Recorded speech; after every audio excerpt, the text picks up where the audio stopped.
Јас му велам добро утро на Оливер Спасовски, министрот за внатрешни работи во владата на Република Северна Македонија. Министре, добро утро. Добро утро, благодарам на поканата. Имаме некои 20 и нешто минути, бидејќи вие ќе треба да заминувате, јас тоа го респектирам и предлагам да го поделиме разговорот на нешто што е баш ваш ресорски ангажман и одговорност, значи МВР и така натаму, и низ прашања кои што се однесуваат на таа проблематика, а потоа се разбира ќе поразговараме и за политиката, бидејќи сте вие и висок кадар на Социјалдемократскиот сојуз, а исте на едно од најважните места во владата кои се грижат за безбедносна, но и одредена политичка стабилност, ако можам така да кажам, во општеството.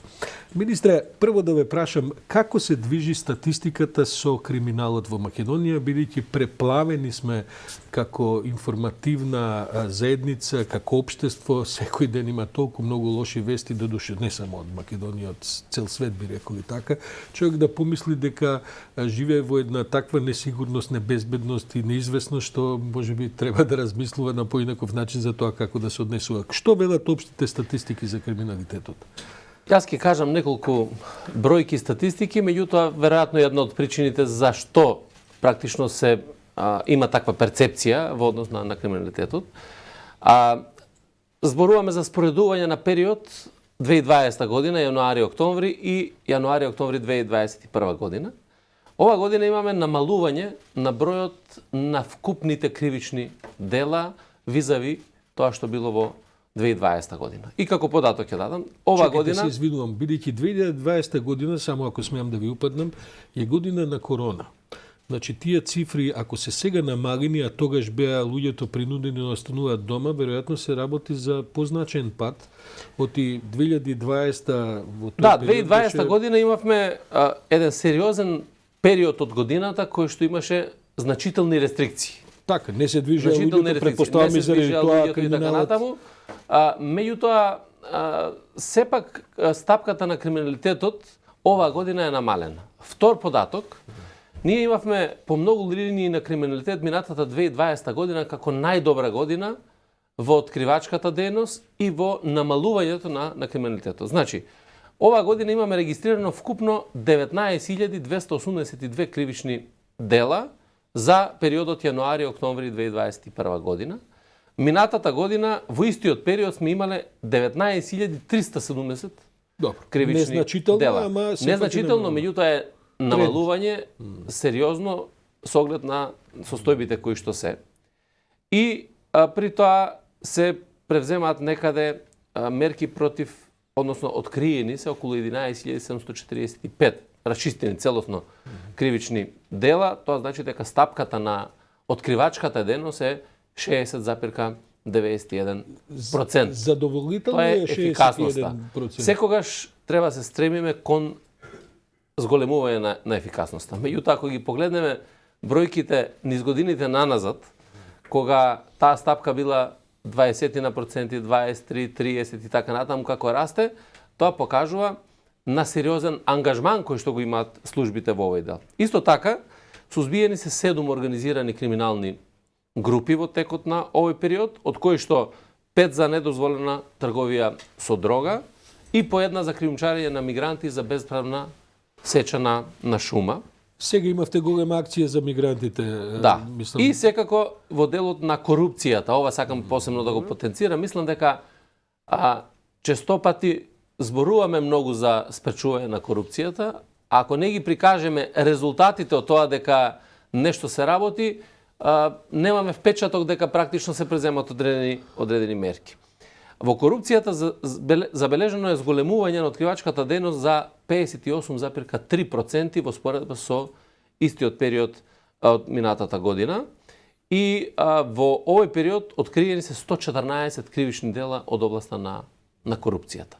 Секако најголем процент од овие кривични дела заземаат злоупотребата на службената положба и овластување, некаде околу 72 кривични дела, меѓутоа постојат секако и други коруптивни действија. Најмногу се однесуваат на јавните предпријатија, на администрацијата. Каква е соработката со обвинителството, бидејќи претпоставам дека мнозинството од овие случаи се на нивна иницијатива?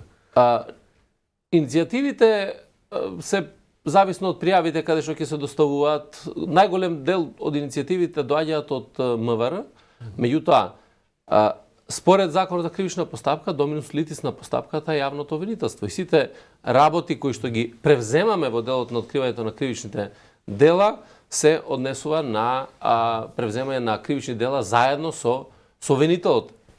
Затоа што не е можно поинаку. Јас овде имам и неколку вакви слайдови кои што се направени, ова се во делот на сузбивањето на недозволената трговија со дрога. Еве ги, разбиени се 5 криминални групи, откриени насади на марихуана, 2 лаборатории за марихуана кои што се во Скопје, или вкупно 390 претреси извршени, 320 прегледи на лица или на возила, 914 превземени мерки кон одредени лица.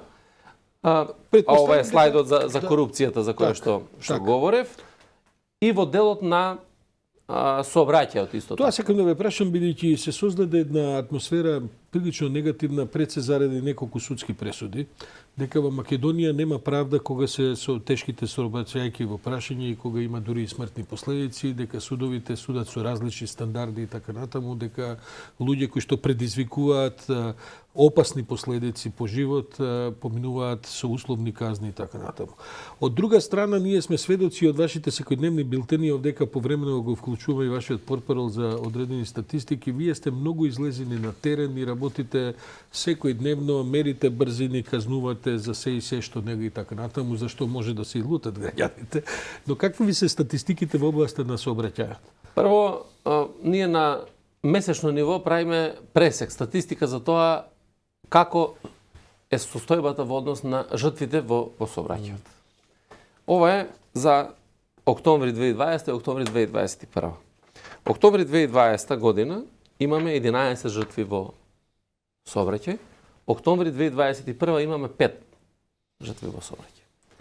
Минатата година ја завршивме како година со најмалку жртви во сообраќајот, најмалку тешки телесни повреди и најмалку штета предизвикана во сообраќајки. Добро, ќе речат затоа што беше и пандемиска година. Не е точно. Ако погледнете во периодот кога биле најголемите рестрикции, да речеме од јануари, односно од март па до јуни, имаме поголем број на загинати и поголем број на сообраќајни незгоди од колку што имаме во овој период од година. На што се должи тоа? На вашите контроли или на пред се должи на континуирана контрола која што ја прават полициските служби. Претходно сме имале многу акцијски контроли кои што биле одреден период, па се прекинува и така натаму. Сега се оди во континуитет и нашата цел токму тоа беше како стратешка цел да имаме зголемена контрола, да се зголеми безбедноста генерално во сообраќајот, да ги намалиме жртви во сообраќајот, да намалиме материјални штети, да намалиме тешки телесни повреди. И тоа е и ќе биде вечен предизвик. Тоа нема да биде нешто што ќе се реши од сега, затоа што и во делот на сообраќајот, па и генерално во делот на криминалитетот, образованието мора да игра клучна улога.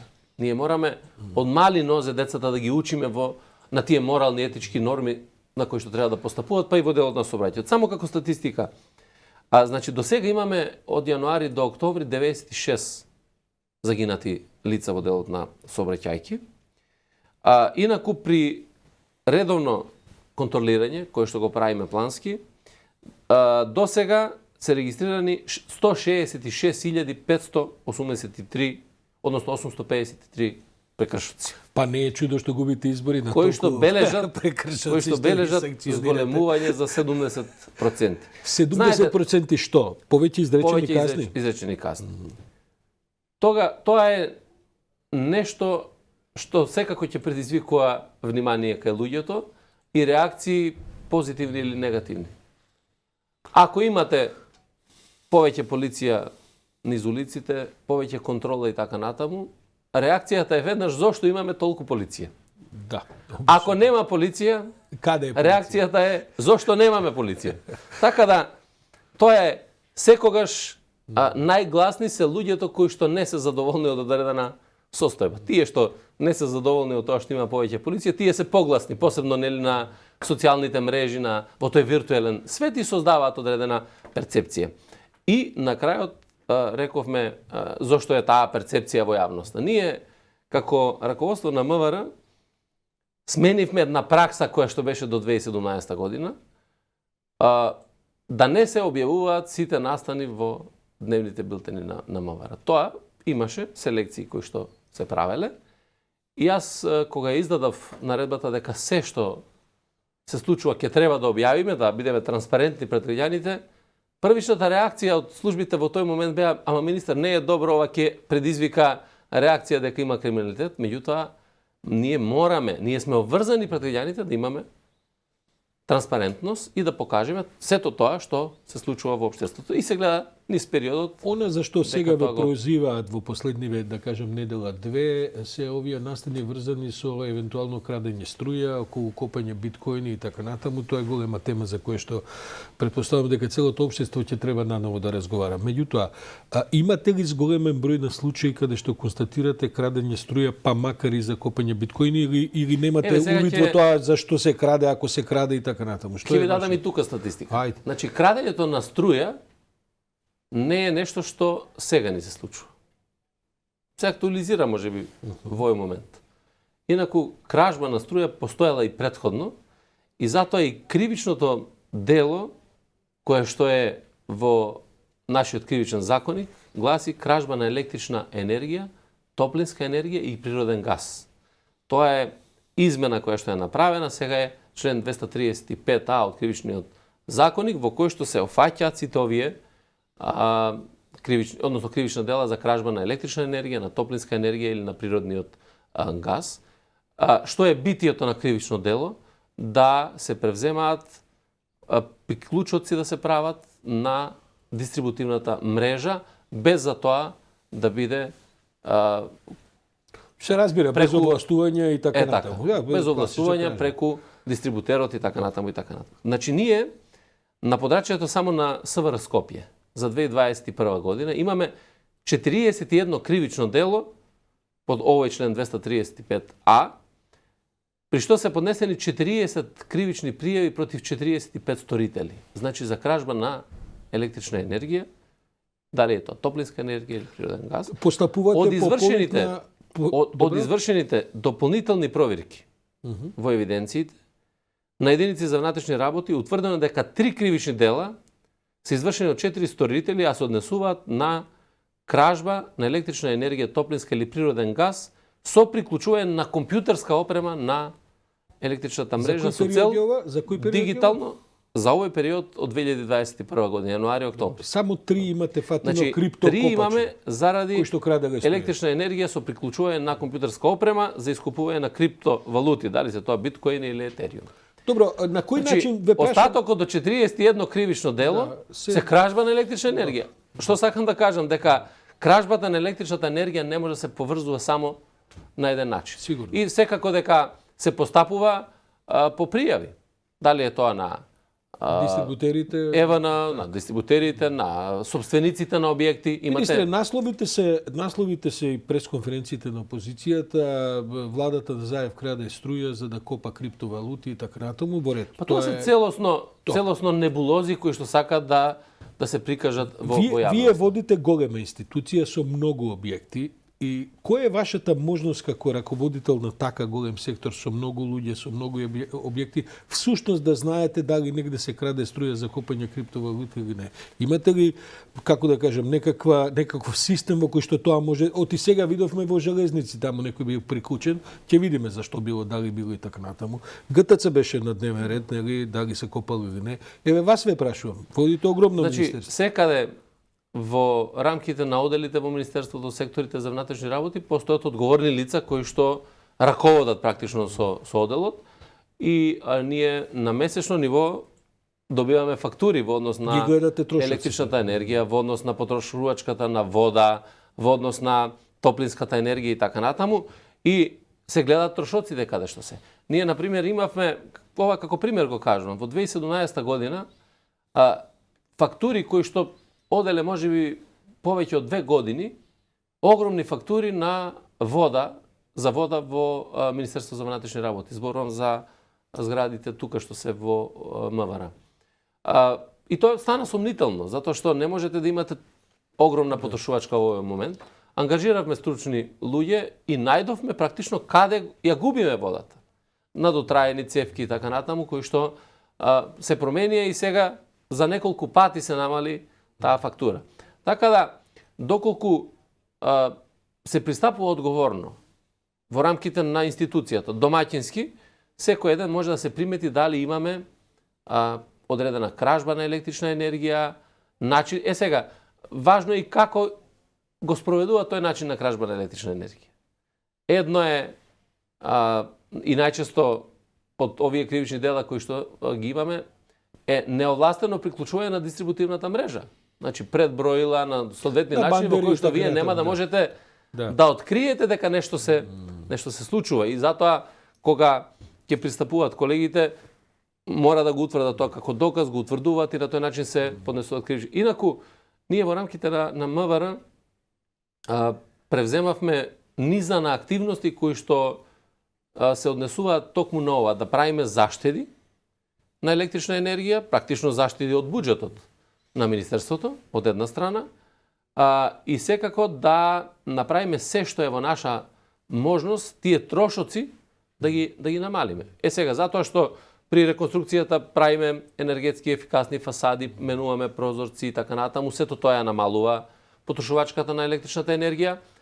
Во полициските центри инсталиравме соларни панели за топла вода таму каде што најмногу трошиме и така натаму, и тоа планираме низ целата држава се направи се со цел да таа потрошувачка на електрична енергија. Дали е вашето министерство, министре, во состојба да следи овој вид на дигитални криминали? Мислам, прво, копењето криптовалути се уште не е криминално дело. Напротив, не е ни дозволено ни забрането, но според стандардите... За сајбер криминалот. Значи, за сајбер криминалот. Да. Бидејќи се појавуваат разноразни случаи, не се работи само за криптовалути, имавме разни групи, говори на омраза и така натаму. Како е процедурата? Сајбер криминалот е еден сериозен предизвик од понов датум, кој што нема да биде решен многу брзо, ниту пак ќе се создадат механизми кои што ќе го искоренат овој вид на... Предпоставам дека само ќе расте тој, не да се реши туку. Како сте вие подготвени со тоа? Една е констатацијата не само во нашата држава, не во регионот, во Европа и во светот, ако сакате, многу малку се посветуваше внимание во претходниот период во однос на сајбер криминалот. И сите од државите се насочува кон другиот вид на криминалитет, занемарувајќи го сајбер криминалот, и морам да кажам дека изминативе неколку години веќе систематски, стратешко постапување имаме во однос на сајбер криминалот. Вие знаете дека се изготви и стратегија за сајбер безбедност и така натаму. Ние имаме посебен одел кој што работи случајно на сајбер криминалот, тоа се стручни луѓе кои што се колку е голем тој одел? Дали се капацитетно доволно опремени, бројни за да може тоа? Во однос на опремата имаме добра опрема. Секогаш посебно во делот на информатиката и на форензика на тие информатички системи недостасуваат луѓе. И тука треба да се зајакнува и тоа сериозно овој одел. Меѓутоа, сепак имаме сериозни резултати во делот на откривањето на сајбер криминалот во овој момент. И тука овој процес, би рекол, на откривањето, односно на ваквите кривични дела, треба и генерално да биде на едно повисоко ниво поставено и на ниво на јавното обвинителство, на судовите и така натаму, во однос на препознавањето на кривичните дела, обезбедувањето на докази и така натаму. Така да, во тој дел, многу од работите ги правиме заедно со нашите партнери во делот на јакнењето на капацитетите човечки, на материјално-технички. Добро, министре. Го завршиме овој статистичко внатрешно полициски дел од разговорот. Добро, беше неопходно да дадеме одговори, пошто има навистина, има 3-4 актуелни теми кои што се потек. Сега сакам да придеме на политика и веднаш да ви кажам ќе задржам некоја минута подолго од договореното. Оти статистики ве би земаа повеќе време од колку што планирав. Како ви функционира владата? Вие сте член на кабинетот на господин Заев. Политичката криза е јасна после локалните избори за се што се случуваше. Како ви функционира секој еден кабинетот? Во истата капацитет сте, во истите, да кажем, работни односи и комуникации, или имате одредени, да кажем, тензии, Не, секако дека владиниот кабинет функционира со истиот капацитет како и претходно што функционирал. И тоа така мора да биде заради тоа што интересот на државата, на граѓаните мора да биде во прв план. Сите овие турбуленции, би рекол, политички случувања кои што се наметнаа во општеството, се нешто што е нормално во демократскиот свет и тие мора да бараат одредени решенија. Практично парламентот, владата, политичките субјекти кои што учествуваат во владата и така натаму, и тие решенија се бараат во овој период. Знаете, се покрена прашање на доверба на влада, таа помина и така натаму, се разговара за зголемување на парламентарното мнозинство во овој период, а во целиот период владата мора да функционира затоа што сите функции на државата мора да бидат предвидени. Тоа сега ме интересира малку да го разработиме. Утре се најавува дека господинот Заев ќе поднесе оставка во партијата, со што практично ќе започне постапката за избор на нов председател и председателка на СДСМ. А интенцијата е, барем според неговите изјави, да тој што ќе превземе раководната функција во партијата биде и новиот мандатар за составување на оваа нова влада за која што течат преговори за зголемување мнозинството и така натаму. Прво да ве прашам, формално правно, кога утре, доколку се случи, како што најави за време на викендот господинот Заев да поднесе оставка, во оставка е потоа целото раководство на СДСМ, вие сте еден од тие кои што се во најтесното раководство, или сите одите на избори и така натаму, што е статутот, што предвидува статутот, и тоа и други ве прашуваат и така. Значи, ние за утре имаме закажана седница на извршен централен одбор. Ќе разговараме сигурно и за ова прашање. Ние имавме централен одбор пред 10 дена на кој што донесовме еден заклучок, една одлука во кој што рековме дека треба да направиме се да се стабилизира парламентарното мнозинство, да се стабилизира работењето на владата, заради тоа што на државата не и се потребни во овој период турбуленции. На тој начин го задолживме председателот да некако во мирување се стават оставките, односно најавите за оставките, за да може целиот овој процес да заврши. И утре ќе разговараме и на извршниот и на централниот одбор во рамките на оваа дискусија која што треба да ја водиме, за да видиме што е постигнато од тоа што беше задолжение во централниот одбор до сега, што е тоа што треба да се превземе во наредниот период и секако дека ако се одлучи, ако се процени на партиските органи да се оди кон избор на ново раководство, визави најавената оставка на председателот, тогаш ќе се активираат механизмите на статутот. Чекате, тоа значи дека допрва за тоа ќе се одлучува, дека не оди по автоматизам, туку дека треба централниот и извршниот да одлучат дали со председателот заминува и раководството? Не. Значи, јас разговарам во однос на претходниот централен одбор во кој што ние имаме заклучок дека се стават во мирување, додека не се обезбедат стабилност на владата, стабилност на државата и така натаму. Сега ќе се разговара и да видиме дали е тој моментот во кој што ќе се активираат оставките. Зборувам од постои можност Заев да ја одложи својата оставка? Не, утре ќе разговараме. Сега тоа е веќе предпоставка за која што можеме сега да зборуваме и неблагодарно е пред органите на партијата ние сега да излегуваме со ставот. Јас имам свој став по однос на ова прашање.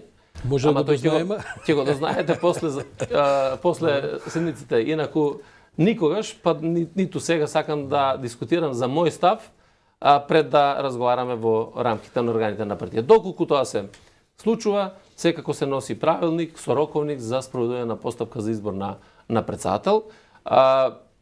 Ние доаѓаме на предлог на председателот, не избира централниот одбор, односно конгресот на Да појасниме, значи новиот председател или председателка ќе може да ги предложи сите своји најблиски соработници, а тоа потоа го потврдува централниот одбор. Тоа е постапката. Министре, воведовте пред година дена еден многу демократски начин за избор на председател во партијата, уникатен во нашата партиска историја, па веројатно и пошироко, значи се гласа на општо гласање на сите членови. Сега тоа го гледате како предност или како можеби известна компликација во однос на кризата во кој што и вашата партија која е владеечка за Во ниту еден момент не го гледам како криза, заради тоа што оваа одлука кога се носеше тогаш се прави анализите. И ние сме донеле одлука со која што рековме да одиме чекор понапред кон демократизацијата на партијата. Зошто? Заради тоа што ако направите демократски исчекор внатре во партијата, тогаш можете да очекувате дека ќе направите демократски исчекор во државата или пак да бидете пример за други политички субјекти Го поздравивме тоа тогаш. Што ќе Така да во ниту еден момент сега не можеме да кажеме дека ова е сега компликација. Не е компликација, апсолутно. Ние се договараме тогаш и носиме одлука дека членовите се тие кои што ќе го избират новиот лидер и така ќе биде и сега. Колку очекувате дека ќе има кандидати? Минатиот пат тоа беше Заев, бидејќи беше единствениот кандидат и беше тогаш неприкосновен. Сега гледаме разни струи и така натаму. Врие ли во партијата? Какви се мислам веројатно врие, ама дали е тоа вриење резултат на конструктивност или резултат на спротивставени струи кои што сега ќе се борат околу преземање власт? Јас искрено, ако сакате мој став, не очекувам дека ќе има многу кандидати. Лично. Меѓутоа, секако низ ваков еден демократски процес, посебно во кој што секој еден член на Социјалдемократскиот сојуз ќе одлучува за тоа кој ќе биде новиот лидер на партијата, има право со својата визија, со своја една програма која што ќе настапи пред членовите да се кандидира. И секако дека ако имаме и повеќе кандидати би било подобро, заради тоа што и тоа е исчекор кон демократијата и да секако меѓу повеќе кандидати се одбере најдоброто можно решение за Социјалдемократскиот сојуз. Би било напразно да ја прашувам дали вие размислувате за своја кандидатура? Не размислувам во овој момент воопшто.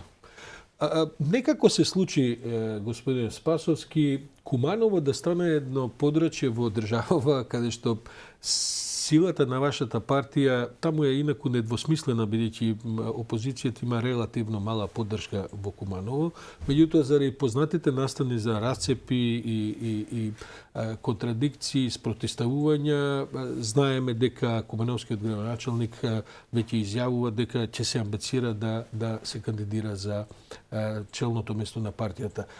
Што се случува во Куманово, себе прашувам и како кумановец. И ова што го видовме господинот Ковачевски како седи со господинот Заев на последната средба, што може се толкува како поддршка за него, и тој е кумановец меѓу другото. Некако градов ви стана многу како да кажем, релевантен за расплетот на што ќе се случува, па и не само во партија. Куманово било секогаш релевантно во однос на расплет на многу. Добро, имало разни струи, штипски струи, Куманово било многу релевантно за разни ситуации во државата. Куманово било релевантно и кога се зборува за создавање на современа македонска држава. Во времето на одржувањето на АСНОМ, Куманово беше релевантно и кога се создаваше независна Македонија. И тогаш беа сериозни турбуленции за еден про-македонски корпус визави некаков про-југословенски во тој период и така натаму.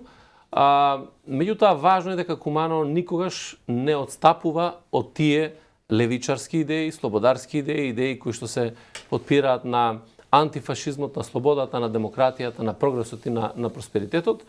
И за мене е многу важно таа идеологија, тој сегмент на борба да се очува и понатаму. И практично и на овие избори се покажа дека најголемиот дел, еден голем дел од корпусот на гласови на Социјалдемократскиот сојуз се тука луѓе кои што цврсто се определени во поддршка на партијата. Така да сите овие случувања само може да го направат Социјалдемократскиот сојуз посилен и во Куманово и на Има ли место во СДСМ и за вас и за Максим Димитриевски? Место во СДСМ има за секој еден кој што ги почитува социјалдемократите и ја почитува идеологијата на партијата. Место во СДСМ има за секој еден кој што добронамерно постапува кон секој еден член на партијата и кон секој еден граѓанин и ги остварува задачите кои што се зададени. Така да, овде не станува збор за одредени личности и не треба да биде интерес ниту моето би рекол, мојата иднина, мојата поставеност во партијата, ниту на било кој поединец. За мене е многу важно што ќе се случи со СДСМ генерално како партија, со членовите на партијата, со поддржувачите на овие прогресивни, просперитетни идеи и секако најважно што ќе се случува со иднината на државата. Ќе гледате иднината на државата во некаков подолг рок, значи не во месеци, говорам, може би бидејќи за оваа влада има рок уште од 2,5 години, мислите дека ќе додржи оваа влада во таков рок? И веднаш да ве прашам, мислите дека треба да остане истата влада само со променет премиер или очекувате да има и покрупни разместувања во самата влада?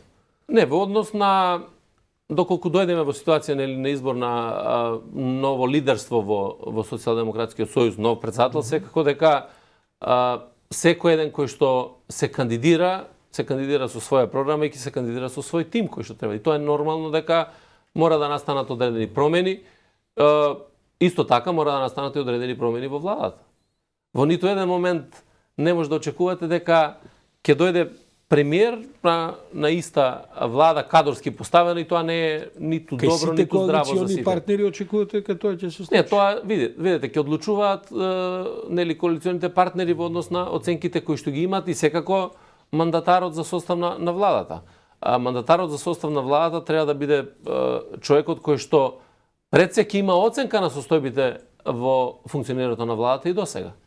Да ги види позитивните, негативните аспекти од функционирањето и на основа на тоа да побара дури и промена на одредени кадровски решенија кои што ги имам и тоа би било добро. Ќе биде таа влада подолговечна, како ви се чини? Или ќе биде тоа пак купување време за отигледаме дека опозицијата турка за предвремени избори, добро, тоа е работа на опозицијата, но мислите дека имате капацитет да издржите уште некоја година како влада? Дека има капацитет, има сериозен капацитет. И јас мислам дека доколку добро се постават работите во делот на нашите стратешки приоритети, начинот на функционирањето на владата, блискоста со граѓаните, сето тоа може да допринесе да навистина не само да имаме одржување на владата подолг временски период, туку да има таа влада резултати. И тоа е најважно. Да има резултати кои што ќе бидат препознаени од страна на граѓаните. За крај да ве прашам, бидејќи следуваат наставни кои што заедно ќе ги проследиме и така натаму, вие сте дел од екипата на Заев и дојдовте на тој бран, да кажем, на постгореевизмот во Македонија, сте на високи позиции во владата и во партијата во последните 4-5 години. Ќе остави голема дупка за минувањето на Заев, или? Секако јас и за вашиот однос кон него да прашувам, бидејќи гледам една разочараност на разни луѓе кои му се блиски дека избрзал, дека недоволно ве консултирал, дека тоа требало поинаку да се направи. Сега не знам во кој сваѓате вие, дали може да сте биле вие консултиран, не знам. Јас мислам дека овој дел во делот на одлуката за оставката и така натаму од морален аспект, од човечки аспект, од емоционален аспект треба и мора да се разбере како одлука. Меѓутоа, дали сега е моментот да се носат одлуки кои што ќе почиваат на емоција, и така натаму, на една висока одговорност во општеството? Јас мислам дека тука мораше се превземат чекори кои што ќе значат еден период во кој што навистина ќе се стабилизираат состојбите, иако секогаш и одлуките кои што предизвикуваат потреси можеби се нели за добро. Знаете дека председателот Заев носеше многу храбри одлуки, многу атипични одлуки кои што дури не можеа во одреден момент да бидат разберени, за да подоцна сватиме дека тоа било добро. И сега гледам дека има многу забелешки во однос на тоа дали е сега моментот таква одговорност да се поставува пред граѓаните и општеството и така натаму во делот на активностите. Знаете, секогаш можеби е момент тоа да го правиме, меѓутоа сепак треба да се размислува за стабилноста на државата, за идните чекори кои што треба да се превземат, стабилноста, ако сакате, и на партијата, и во рамките на тој конгломерат на одредени поставености да ја носите одлуката која што има. Така да јас секако дека почитувам, меѓутоа за мене најдобро е Заев да биде тука, да биде начело и на партијата и на на владата во Можна е таква овој комбинација период. сега, да ве прашам вака. Тоа значи кај можно Заев да си поднесе секој СДСМ, а потоа повторно се кандидира и на таква опција размислувате во партијата самиот Заев? Не, јас не размислувам воопшто, на тоа треба да размислува председател. Но можно ли е тоа? Што мислите по ваша проценка? Се е можно секогаш. Се е можно секогаш, меѓутоа ако ги гледаме неговите ставови во однос на моралната поставеност, не знам дали е возможно. Да, тој остава впечат дека се му е веќе преседнато и дека веќе чека да се повлече за Не, ама знаете, тука апсолутно јас не можам во тој дел да се согласам дека одлуката треба да се носи на тоа дека на некого му е преседнато за нешто. Добро. Многу работи не ни се допаѓаат, за многу работи гледаме дека не се такви какви што се прикажуваат во јавноста. За многу напади и удари кои што ги добиваме не се основани или се основани и така натаму, ама тоа не треба да биде основа за да ние кажеме да, сега ќе се трнеме на страна и ќе дојдат некои други. Прашањето е во сврзното ткиво. Една ваква сериозна коалиција која што се базираше на јасно поставени стратешки цели, на европскиот пат, која што почна сериозно да го гради концептот на едно општество за сите, која што се постави сериозно во делот на правење добра економска основа за развој на државата и така натаму, е нешто што навистина ќе има потреба од капацитет каков што Заев го има во тој момент да ги обединува силите и структурите и во партијата и во коалицијата генерално за да се продолжи напред.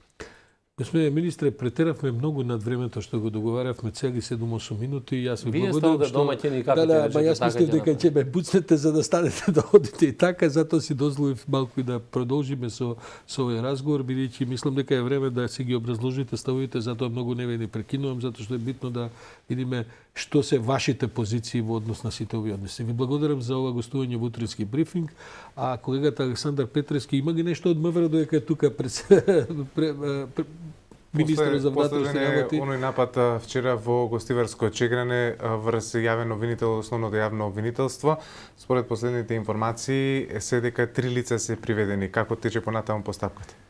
Да, тоа се приведени 3 лица. Што е најважно? Значи, тој напад не се базира на извршување на јавно обвинителската. Тоа е заклучено, ти имаше тоа е првично утврден факт. Добро. Значи, се работи за недоразбирање на лична основа, не во извршувањето на јавно обвинителската функција.